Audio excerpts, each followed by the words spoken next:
Are the things that are being experienced by other people the things that you actually want to do? And I think that's the most important question. Like when you're thinking about your lifestyle in another country, like what does that look like to you? How does that feel like to you? Don't go thinking that just because you see somebody doing something online, that is the way in which the lifestyle is supposed to be, or it makes your experience any smaller. If someone were to ask me what was the hardest part about moving to a new country, my answer today will be completely different than it was a year ago. If you're new here, my name is Satya and I'm a Caribbean girl living here in Latin America, Panama City, Panama. I just took a chance on myself and I came here and I've been living here 2 years now. So if you wonder why you should listen to me, I'm someone who's actually living through starting over in a new country in my 30s, and honestly, I've been enjoying it. I've been loving it. I've been learning so much about myself. I've been putting myself out there. I've been learning a new language. I was practicing so much yesterday. My brain hurts today. But what we're here to talk about is the hardest part about moving to a new country. And I don't want to quote this Panama City. I just want that who this video is for, that it would reach you. So the first thing is, and this is a question that I get asked quite a lot, and what is the lifestyle like here? I think whenever we're going to another country, like we think about what the lifestyle is supposed to look like, or what the lifestyle would be, or what is the lifestyle there of the people. I think that's not the way to look at it. I think the better way to look at it is what lifestyle you want to create in that space.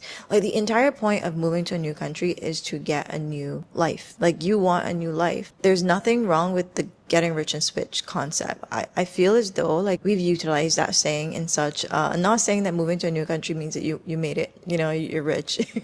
But I think that saying is utilized so poorly because there's a lot of negativity behind it. I feel as though like most of us, like when you see that switch, it's not a switch, it's suppression. Like you always had this vision of how you wanted to be, and now you're in a space or a place that you could actually act on it. So if you see somebody got rich and switch, it doesn't mean that the person just acting different. That person wanted to be different. That was something that was within their core. And I know there's more psychology behind that, but we're not going down that rabbit hole. What I really want to say is that you are actively going to another country to be different, for life to look different. You are the person who can map it out the way you want it to be. For example, in Panama, like everybody's wondering like what the lifestyle is like here. First of all, it's a completely different language. So the lifestyle is going to be either you want to tap into a Latin lifestyle or their culture, or if you want to build your own. And if that's the case, there's hiking, there's cycling. I wanted to get a dog. The dog culture here is vast. So I got a dog. And like everything you want in a particular country, it's there. You just need to find it. You just also need to map out what is important to you in starting this next chapter of your life. There is so much information out there, and I used to isolate myself so much because I was looking at my day-to-day and thinking that it wasn't good enough. But it wasn't good enough for that person because that person is out there doing the things that they want to do, and I was just hiding away the things that I was doing and not realizing that the things that I was doing, as simple or small or tiny.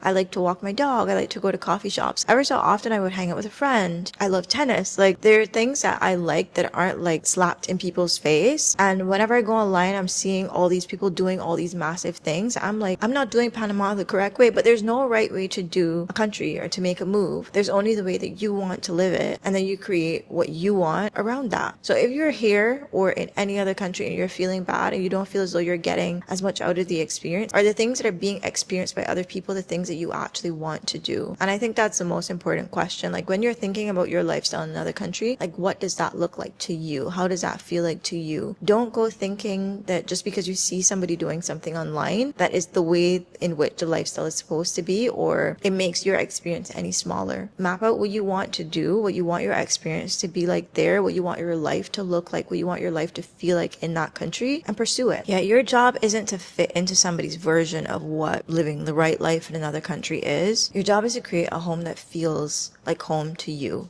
in that new place. And I think that's one of the most beautiful parts about starting over in a new country. You don't just get a new country, you get a chance to create the version of you that you've been suppressing, that you have not gotten to tapped into yet. And it's a choice. One thing that I love about my life now is, and I've been sitting on this a lot, I've been thinking on this a lot, talking to friends, journaling, and a lot of the things that I've done in my life up until this point have been things that I've just did because that's the way life guided it to be. When you move to another country, you are making a choice. Like, I'm sure there are other things, I'm speaking for myself here, but this was the first time that I have made a choice. Building my life here has been a choice, because I don't have the noise of the people that I grew up with around me. Not saying that I don't miss that, trust me, I do, but I don't have all those things that kind of, I don't want to say clouded my judgment, but affected the way how I viewed my day-to-day being. Now it's all on me to see how I want my day-to-day to look, and I feel so validated. I feel so comfortable within myself. I feel so much happier, so much more at peace, because when I do things now, I do it because I choose to do it, not because I have to do it, not because it's a duty to anybody else, not because I feel like I have to show up for people in this particular way. I want to do it because I've taken the time during this journey to like really pour into me and like revisit who I am. I had the mental clarity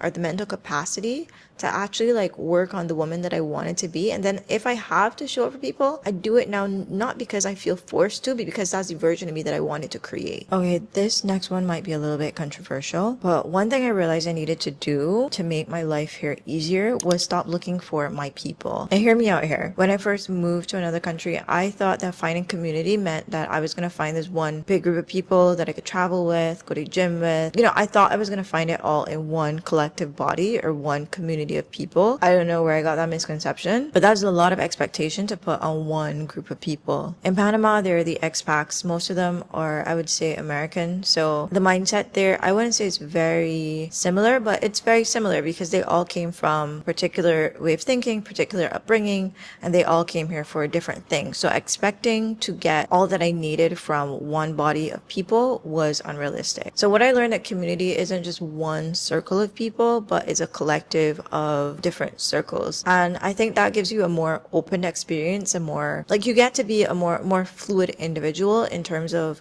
understanding different people and understanding different bodies of people. I will have different like bodies or communities of people, whether it's the expats or the Latin people who help enhance my faith, people I could speak about professional growth with, people I could speak about YouTube with. I kept feeling the need to get a particular energy or feeling from one group of people. Everything that I need didn't live in that group of people. But if you sit speaking English all day, you're not going to learn the new language, you're not going to learn the new culture. So I had to really branch out to like widen my net when it came to finding community and stop expecting one person or one group to meet every need that I actually needed in that season of my life. I think it's such a healthier way to look at friendship, given that different people bring out different versions of who we are. When you stop expecting one person or one friend group to be everything that you need, you actually become more open to building more intentional and genuine friendships or relationships. So you're no longer asking, can this person be everything that I need? You're simply asking, how do these people or person fit naturally into the life that I want to create for myself? For me, that shift took a lot of pressure off of the friend group that I actually had. Instead of trying to find my entire community in one body of people, I started appreciating the different versions and elements of people that added more unique qualities to my life. And before I knew it, those little circles became my community. A massive one is your passport changes faster than your mind does. Yes, I said that. One thing that took me, I won't even say it took me a long time to realize it, but I realized it very, very quickly that you do not leave emotional baggage at the airport. You take it with you. It goes all the way to that other country with you. You can move to another country in one day, but your mind doesn't move that quickly. There's a lot of healing, a lot of rewiring that your brain now needs to go through. This new version of you now needs to learn how to exist. All your fears, your habits, your belief system, and all the things that you've experienced before all come with you. And trust me,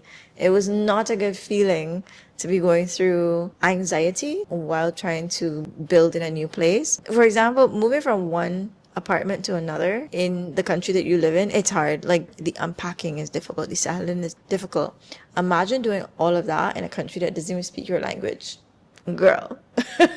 It's crazy. It's absolutely insane. And then you have to do all of that on top of your mental state. It's not a walk in the park. Let me tell you that, no, it's not. Yeah, one of the hardest part was when I realized that I had physically moved, but mentally, my mental state was still in the past. It really was. Even tapping into, like, calling my family or listening to my friends back home, I realized that my nervous system was very locked into the things that, you know, I was experiencing when I was living in those places. And I started to see my present reality through the lens of what the people around me or the people back home were going through. I started to see life as being more difficult because I wanted to be so in tune with everybody. I wasn't really in tune with myself and my present self. When you continuously speak to those people after you move, it really does put a damper on your everyday life, especially if you haven't dealt with things that you've suppressed or haven't been able to deal with in terms of your traumas or your fears or the belief systems that you don't want to be tied to or locked into. During that time, I realized that my brain had not arrived yet, which is crazy because I thought I was the most present that I could have been. But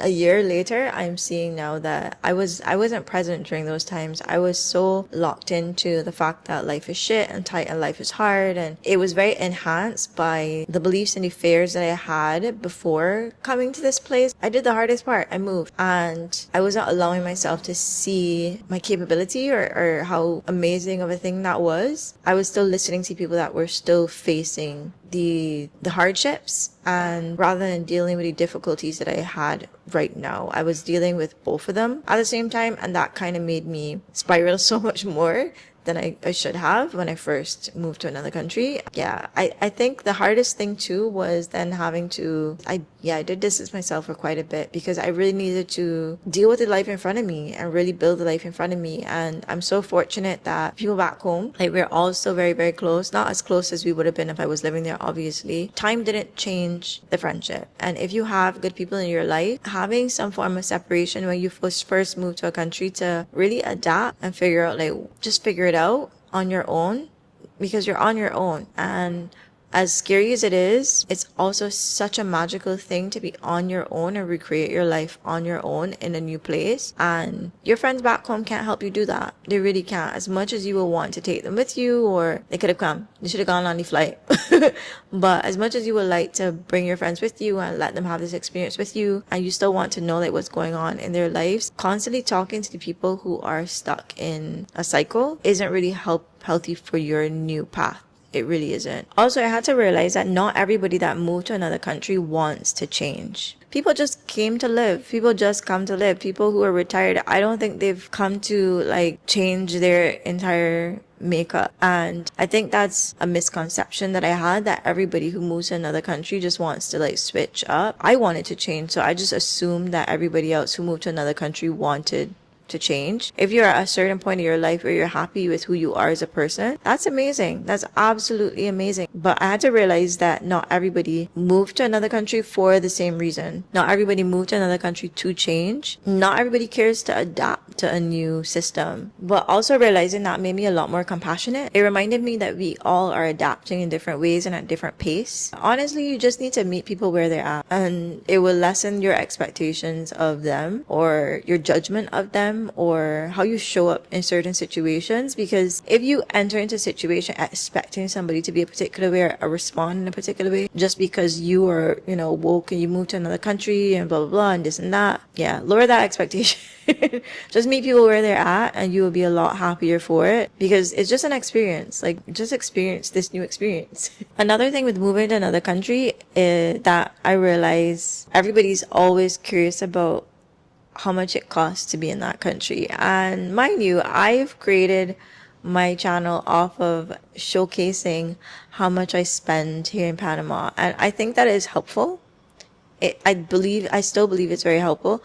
However, my message to you guys is, and I got a comment the other day, which the person was very, very, I don't want to say insulting, because it didn't insult me per se, but their wording wasn't very open-minded. And I wanted to say something, but I just, I'm not gonna fight with people online. But the person made a comment stating that, and this is me sidetracking for a second, bear with me, but the person made a comment stating that they live on the other side of Panama and they only spend, I think, like $500 in rent, and then pretty much saying that people who spend $2,000 in rent was showing off. When you realize that other people or your Panamanian neighbors aren't spending that amount, that you're pretty much you're stupid for doing that. I don't know. I had a lot in mind to mention with that, and I probably might dive into that on a different video on another topic, not really responding to a comment per se, but just giving more light to my reasoning or my understanding of moving into a new place. Is people are just paying for the life that they feel comfortable within. And that's one thing that I want to talk about here that went full circle. Create a life that you could afford to repeat. One mistake a lot of us make at the beginning of moving to a new country is we need to experience everything. Like, when you get to a new country, you're definitely in tourist mode. You want to see all the things, be all the places, check out these things, and these are all amazing, trust me. But when that feeling wears off, you're gonna feel as though to experience a particular country is expensive, because all you've been doing from the time you got there is, balling, and I would even say this to myself to make it easier when I first got here was to actually go about my life as I wanted my life to be. And I know it does take some time. Live your life as you would like to live it when you've settled in. Like, you need to start with that mindset from the beginning to know where the things that you value are. Honestly, you'll meet the people within those spaces. If that's something that you value, you will find valuable people within those spaces. And rather than spending a bunch of money doing all the tourist attraction things, because that is going to make your brain believe that living in that country is expensive, because you've associated loss of funds during the first few weeks, 3 months, whatever, however long you go through like your touristy phase. Your brain is now like registering enjoyment in that country is expensive, rather than, hey, let me start living my life, my day-to-day life, and then having an experience that I look forward to, rather than doing everything at the forefront and then just getting bored afterward, because you're creating a life in that place. You're not there as a tourist, especially if you're there to live long term. Don't go in with a tourist mindset. Like, go in thinking this is the life that I want to create on day one, and then have the experiences that you want to work toward. And I think that's a better way to go about it, rather than thinking, yeah, I need to see all the things and go all the places. To this day, I've not been to the Panama Canal. I say that with the straightest face. I've driven by it, but I've never actually experienced it. And now after this long, I don't think I feel like experiencing it. I don't feel the need to go to it, but eventually I just might, just for the funsies of it. I think my main expenses just went to just going to every single coffee shop every single day, or every single restaurant, eating out a lot. And I think that's why I just thought that like going outside was expensive, because I was spending so much money going to all the wrong places. I wouldn't say all the wrong places, but all the places that are more costly rather than the more local spot. Because when you go as a tourist, you go to tourist attraction places, you go to the places that you see on social media, rather than asking a local, hey, like, where's one of the top spots that you grew up knowing that's amazing to this day? Like, where would you recommend I go shopping? I recently saved quite a bit of money. If you guys saw my last video, I was doing some not decorating, but more like organization. And my touristy brain would have gone to places inside of the main mall to look for the things that I needed, or like the more expensive spots, like do it best or whatever. Like, you always end up going to the things that are ranking highest on Google or generating most traffic on Instagram. So you would always end up on the tourist attraction places. Ask a local, where do I go to shop? And I did that, and I found a whole bunch of organizers. And I don't think I said it on the video, but I think I only spent like $30 on a whole bunch of like organizers for my drawers, to like really organize my drawers and my refrigerator to make it like more aesthetic and more pretty. But either that, or I would have ended up ordering things on Amazon and still spending double, because, it is what it is. But just ask a question, and don't go in like thinking I need to like do all the things or live the most extravagant life. Just ask a question, and also think about the life that you can afford to repeat continuously for the next 5 years at least. Because if you're thinking, hey, in this 3 months, I want to see every single thing, what are you going to do 6 months from now? What are you going to do a year from now? You're going to want to leave, because like, what are you going to do? Just really think about what can you afford to spend for the next 6, 5, 10 years if you plan to stay there in that country that long. Yeah, I think a lot of people accidentally budget for a vacation rather than a long-term lifestyle. Instead of asking yourself, what can I do this weekend? Ask yourself what I can afford to repeat every single weekend. And I really love the last question a lot better, because it's making me look and think about my life a lot broader, because it's not about spending less. It really isn't. It's really about building something sustainable, because your goal when you move to another country is not to create something that could last for 30 days. The goal is to create something that you're gonna love in 5 years. Okay, so let me know what aspect of this video stood out to you. If it did, if it didn't, if you're currently moving to a new country, or thinking about moving to a new country, like, what are some of these struggles that you've been experiencing right now? Because trust me, I'm sure I've been there, or there's somebody in the comment section who's been there that can advise you on, this big step in your life. But I just want to say thank you so much for watching. I hope this video was helpful for you in some way or the other. And if you guys have any questions, I'll be down in the comment section, and I will see you guys on the next one. Talk to you soon.